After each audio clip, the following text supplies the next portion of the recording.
Maal hojjettaa? Kuttugaa amma immoo yeroo dubbii sagalee waaqayyoo barannu ta'a. Tole maamii koo tole. Eessi har'a waa'ee maalii barannaa? Waa'ee abboommiiwwan kurnan waaqayyo dhala namaatiif kennu kan seera ba'uu boqonnaa 20 irra jiru barannaa jechuudha. Waaqayyo abboommii yookaan ajaja akka nu raawwannuuf nuuf kenne abboommii 10tu jira. Abboommiin waaqayyo qajeelaa fi qulqulluudha. Kanaaf abboommii waaqayyo kana dhageenye gaafa nuun hojii irra oolchinu dhuunfaa waaqayyo taana. Kana malees karaa qajeelaa irra nu geggeessa. Kanaaf abboommii karaa ittiin fedha waaqayyo raawwannu jechuudha. Waaqayyo abboommii maaliif nuuf kenne? Ajaja waaqayyo hojiirra oolchine akka nu dhuunfaa waaqayyo taanuufi jechuudha.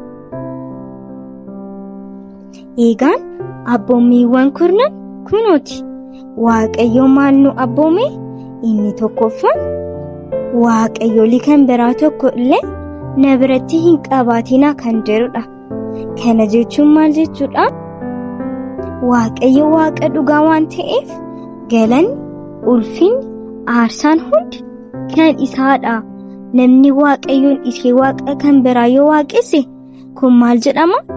Cubbuudha. Waaqayyoon isanii waaqa kan biraa waaqessuun fuula waaqayyoo duratti maalidha? Cubbuudha. Kanaaf maal gochuu qabna? Waaqayyo isa waaqaa fi lafa uume isa waan hundumaa danda'u qofa waaqeffachuu fi kadhachuu qabna jechuudha. Abboommiin inni lammaffaan maal jedha? Bifa qirixamee fi fakkeenya wanta ol waaqa irra jiru gadi lafa irra jiru yookaan bishaan keessa jiru hin tolfatiin yookaan itti hin sagadinii jedha. Ijoollee kana irraa maal akka barannu beektu? Kan faarfatamu, kan lallabamu, kan sagadamu waaqayyo qofa akka ta'e. Kanaaf fakkii yookaan wanta harki namaa uumetti yoo saganne inni kun fuula waaqayyo duratti maaldha jechuudha? Cubbuudha jechuudha. Fakkeenyaaf Liyaan boca bareedduu hojjette garuu ijoollee isatti hin saganne yookaan isa hin kadhanne. Kanaaf iyyuu kan waaqeffamu waaqayyoodha malee wanta namni uume yookaan wanta namni hojjete miti jechuudha. Abboommiin inni sadaffaan maal jedha? Maqaa waaqayyo akkasumaan hin dha'ini. Maqaan waaqayyo akkasumaan hin dhaamu. Ijoollee maqaan waaqayyo qulqulluu waan ta'eef kabajuu qabna. Akkasumas yoo maqaa waaqayyo waamne waan soba ta'etti kakanne inni kun maalidha? Cubbuudha. Egaa ijoollee akkuma wangeelli keenya dubbatu dhugumatti waaqayyoon barbaannee gaafa waammannu inni nuuf dhaga'a jechuudha. Kanaafiyyuu maqaan waaqayyoo akkasumaan hin dhaamu jechuudha.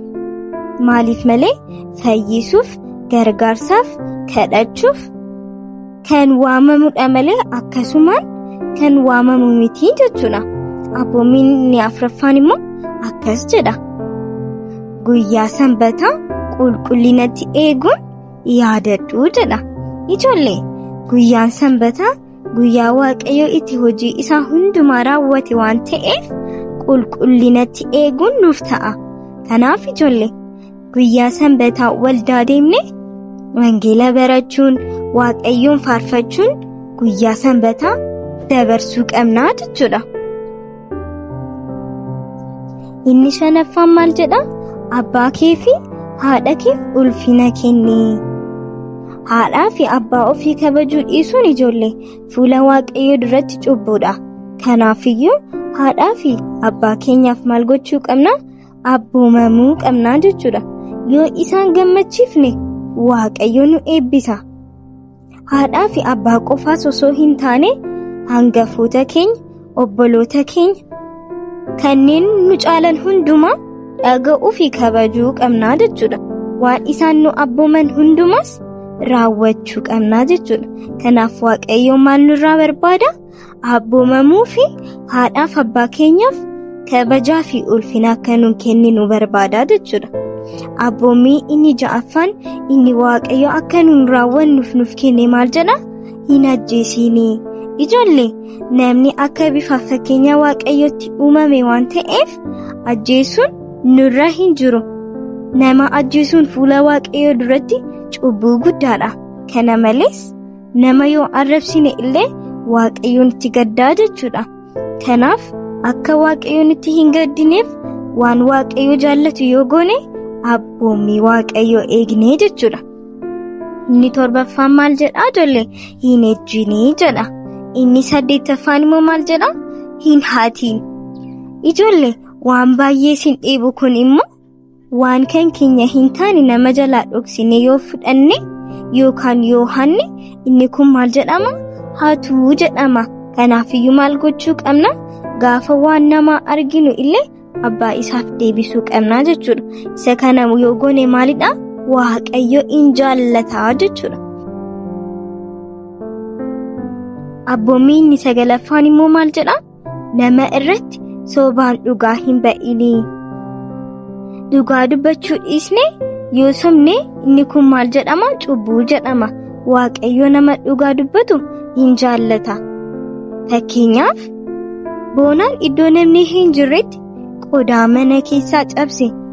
Haati isaa gaafa isa gaafattu garuu utuu hin sobiin anatu cabse dhiifama jedhee dhugaa dubbate.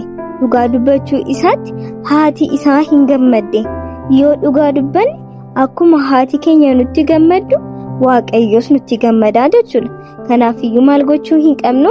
Wanta sobaadhaan dhugaadha jennee kakachuu hin qabnu. Abboommii inni dhumaan yookaan inni 10ffaan maal jedha? Hin hawwiinii jedha. Ijoollee waan nama hawwuun fuula Waaqayyoo duratti cubbuudha.